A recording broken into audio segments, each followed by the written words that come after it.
एक बार की बात है, एक पुरानी झोपड़ी में अपनी पत्नी के साथ रमेश नाम का एक बांस काटने वाला रहता था। हर सुबह वह बांस काटने के लिए जंगल में जाता था और फिर उसे बाजार में बेचने के लिए सामान बनाता था।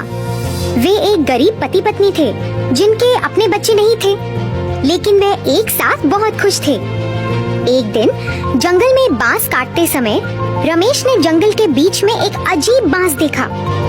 बांस चमकदार पूर्णिमा की तरह चमक रहा था। उसने सावधानी से बांस को हल्के से काटा ताकि उसे खोल सके। फिर उसे तो अपनी आंखों पर विश्वास ही नहीं हुआ। अंदर एक छोटी सी लड़की थी। वह रमेश के अंगूठे जितनी बड़ी थी। वह तो अब तक की सबसे सुंदर बच्ची थी।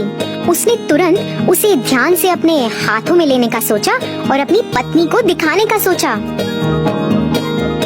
अरे सुनो, जल्दी इधर आओ, देखो मैंने क्या पाया है।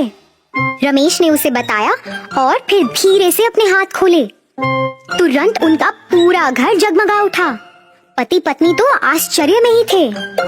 अरे ये तो चांद की तरह चमक रही है। ये कितनी खूबसूरत है। हाँ, मुझे लगता है हमें इसका नाम चांदनी रखना चाहिए। पत्नी ने एक कपड़ा लिया और उस पर चांदनी को रख दिया। तभी खिड़की से एक नरम हवा चली और छोटी लड़की पत्नी के हाथों से उड़ गई। जब हवा बंद हो गई, वह छोटी सी लड़की एक बच्ची में तब्दील हो गई। दोनों एक दूसरे को देखकर हैरान रह गए। जल्द ही वह बहुत अमीर हो गए। उन्होंने चांदनी को एक शानदार जीवन दिया।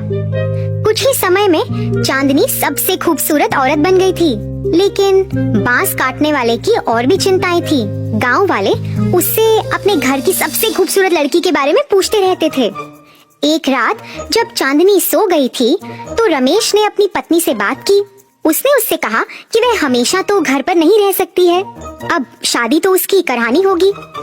अगले दिन रमेश ने अपनी बेटी से उसकी शादी के बारे में पूछा।